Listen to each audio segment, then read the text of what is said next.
Qui est là? C'est moi, Pierre.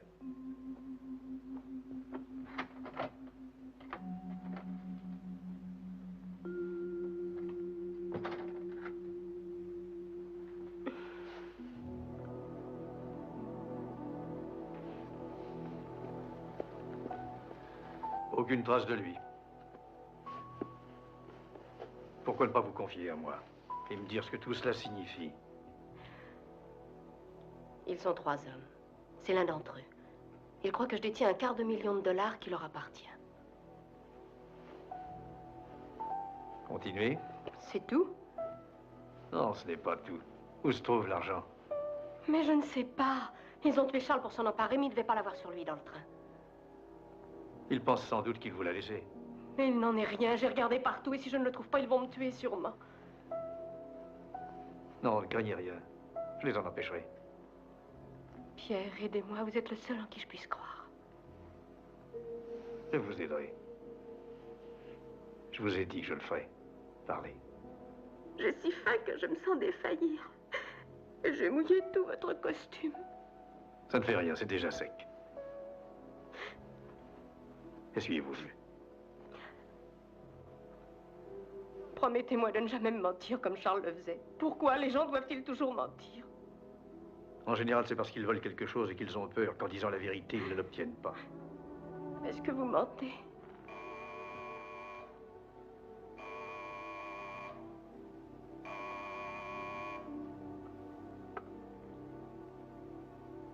Allô? Madame Lampert, c'est moi. L'homme qui était dans votre chambre il y a quelques minutes. Que voulez-vous? Qui est-ce? L'homme avec lequel vous vous êtes bagarré. Dyle est avec vous? Qui ça? L'homme avec lequel j'ai eu la bagarre dans la chambre. Dyle. C'est son nom, ma belle. Qu'est-ce qu'il y a? Il est encore là? Oui. C'est ça. Que vous dit-il? Ne le croyez surtout pas. Ne lui confiez rien. Il court aussi après l'argent.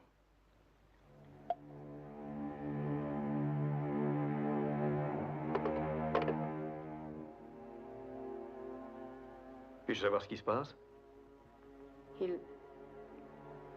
Il a dit que si je ne lui donnais pas l'argent, il me tuerait. Oh, ne le prenez pas au sérieux. Il essaie seulement de vous effrayer. Je crois ce qu'il a dit. Non, ce ne sont que des mots. Certains mots font mal. Oh. Essayez de dormir. Ça ira mieux. Soyez sans crainte. Je me suis arrangé pour prendre la chambre voisine de la vôtre. Vous serez en sûreté. Si vous voulez quoi que ce soit, frappez dans le mur. Et fermez la porte à clé dès que je serai sorti. Bonne nuit.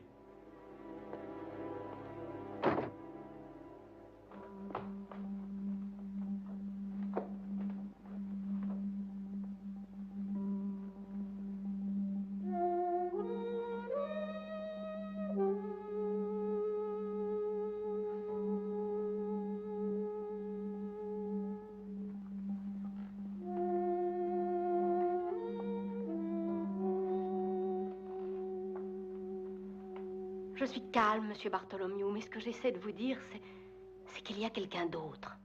Quoi? Quelqu'un qui n'était pas sur la photo que vous m'avez montrée. Il dit se nommer Pierre Josua, mais c'est Dyle. Vous êtes toujours là, Monsieur Bartholomew? Ah oui, oui, Madame Lampert. Je ne sais pas qui est Monsieur Dyle, mais il est possible que nous nous soyons trompés sur celui qui a tué votre mari. Vous voulez dire qu'il pourrait être... Monsieur Bartholomew, je vais prendre le premier avion en partance. Je ne tiens pas à rester ici à attendre que quelqu'un me coupe en morceaux. Allons, soyez calme, Madame Lampert, soyez calme. Où êtes-vous maintenant? Pouvez-vous me rencontrer au hall? Au hall? Oui, devant Saint-Eustache. Je vous y retrouverai dans une quinzaine de minutes. D'accord, j'y serai dans un quart d'heure.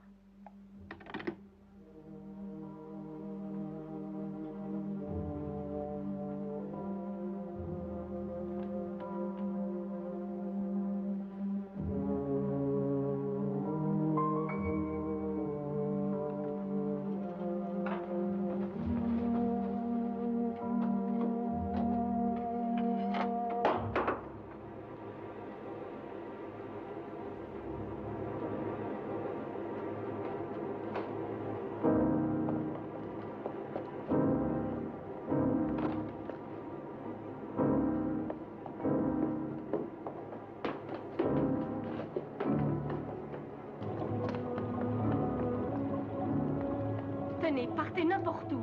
N'importe où, filez.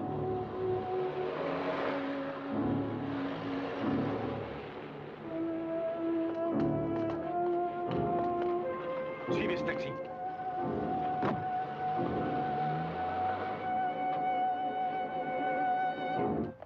Étiez-vous suivi? Oui, par Dyle, mais je l'ai semé. Je commence à croire que les femmes sont les meilleurs espions. Agent? Il est armé, monsieur Bartholomew. Non. Mais je l'ai vu. Ce n'est pas Carson Dyle. Carson? Il n'y a qu'un seul Dyle mêlé à cette affaire, Madame Lampert, et c'est Carson Dyle. Vous voulez dire que vous le saviez depuis le début? Ça suffit pour vous rendre végétarien, vous ne trouvez pas? Il est heureux que je ne sois pas encore pendu à côté de l'une de ces bêtes. Pourquoi ne m'avoir pas dit que vous connaissiez l'existence de Dyle? Je n'en voyais pas l'utilité puisque Dyle est mort. Monsieur Bartholomew, qu'est-ce que tout cela signifie? En 1944, 5 membres du SOMS, Service d'opération militaire spéciale, eurent pour mission de se rendre à l'arrière des lignes allemandes pour remettre 250 000 $ or à la résistance française. Ces hommes étaient en fait votre mari Charles, les 3 autres qui assistaient à l'enterrement hier, et Carson Dyle. Oh. Et au lieu de remettre l'or, ils l'ont volé. Comment? En l'enterrant, bien sûr, et en déclarant que les Allemands s'en étaient emparés. Tout ce qu'il leur restait à faire, c'était de revenir après la guerre, de le déterrer, de le répartir en 5 parts. 250 000 $, c'était une somme. Qu'est-ce que vous en dites? Puis-je avoir une cigarette? Ouais. Je ne peux pas supporter ça. C'est comme si je buvais du café dans un biberon. Tout s'était à peu près bien passé jusqu'à ce que l'or soit enterré. Mais avant qu'ils aient pu s'enfuir, ils furent surpris par une patrouille allemande. Un projectile arracha du même coup la main droite de Scobie et toucha Carson Dyle en pleine poitrine. Et alors, à ce moment-là, qu'est-ce qu'il y a avec celle-là? Oh, rien du tout. Que se passa-t-il ensuite? Est-ce que vous avez une idée de ce que ces cigarettes coûtent? Je vous en ici? prie, monsieur Bartholomew, que se Oui. passa-t-il alors? Carson Dyle était mort, mais Scobie, lui, était capable de marcher. La soupe, Alors- c'est pour qui? Pour moi.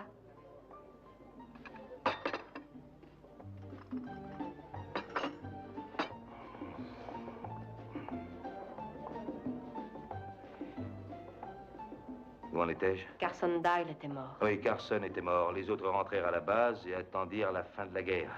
Seul Charles ne put attendre aussi longtemps que les autres. Il les devança pour avoir l'or, prit tout pour lui et disparut. Ça a demandé à Gideon, Tex et Scobie tout ce temps-là pour le retrouver. Voilà. Mais s'ils ont volé cet argent, pourquoi ne pas les arrêter tout de suite? Nous savons tout ce qui s'est passé en rassemblant les détails que nous avons pu avoir, mais nous n'avons pas de preuves. Mais qu'est-ce que cela a à faire avec le CIO?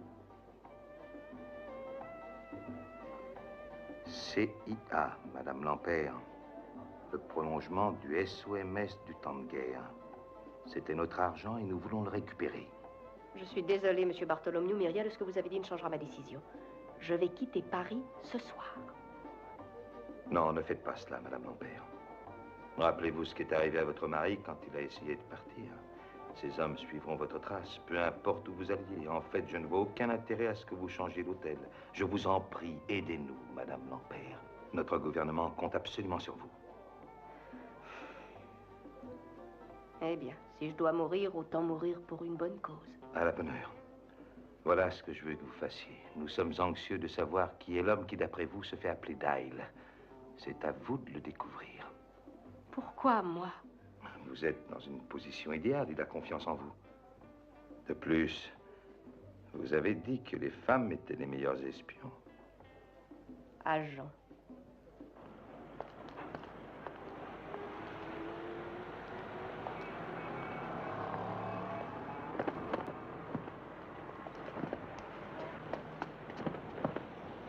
Oh, pardon.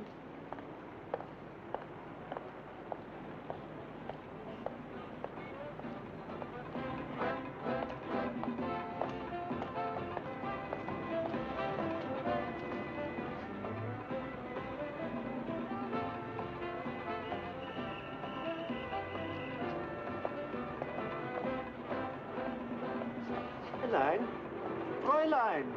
Qu'est-ce que vous avez à me suivre? On croirait un défilé. Allons, finissez!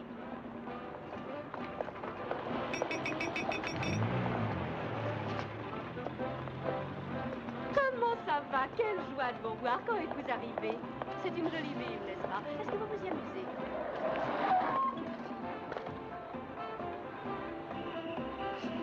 Fräulein! Fräulein! Si vous n'arrêtez pas de me suivre, je vais appeler la police. Taxi!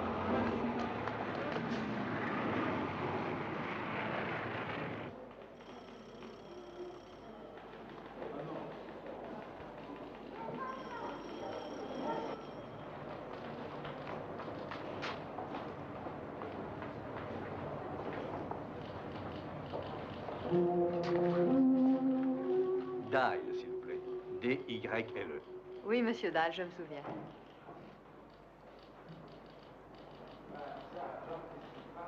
Non, je suis désolée, monsieur Dahl, rien aujourd'hui. Merci. Monsieur Dahl est demandé au téléphone. Monsieur Dahl, cabine 4. Monsieur Dahl, cabine 4, s'il vous plaît.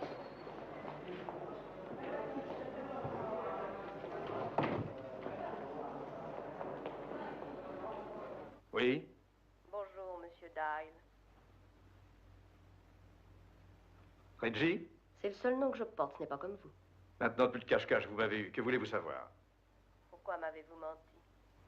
Il le fallait, puisque je savais que vous étiez mêlé à l'affaire. J'essaie de découvrir enfin qui vous êtes. Mais vous connaissez mon nom, c'est Dial. Carson Dial est mort. Oui, c'est vrai. C'était mon frère. Votre frère? L'armée croit qu'il a été tué en service par les Allemands. Mais je crois que ceux qui l'ont tué sont Tex, Gideon, Scobie et votre mari. Parce que mon frère ne voulait pas être complice d'un détournement. Je suppose qu'il leur a menacé de les dénoncer. Et ils l'ont tué. J'essaie d'arriver à le prouver. Ils pensent que je travaille avec eux. Mais c'est faux, Reggie. Je suis de votre côté. Je vous demande de le croire. Comment vous croire? Vous m'avez menti tout comme Charles mentait. Après m'avoir promis que vous ne le feriez pas. Je voudrais vous croire, Pierre. Oh, je ne dois plus vous appeler comme ça. Il me faudra du temps pour m'habituer à votre nouveau nom. Quel est-il? Allô? Allô?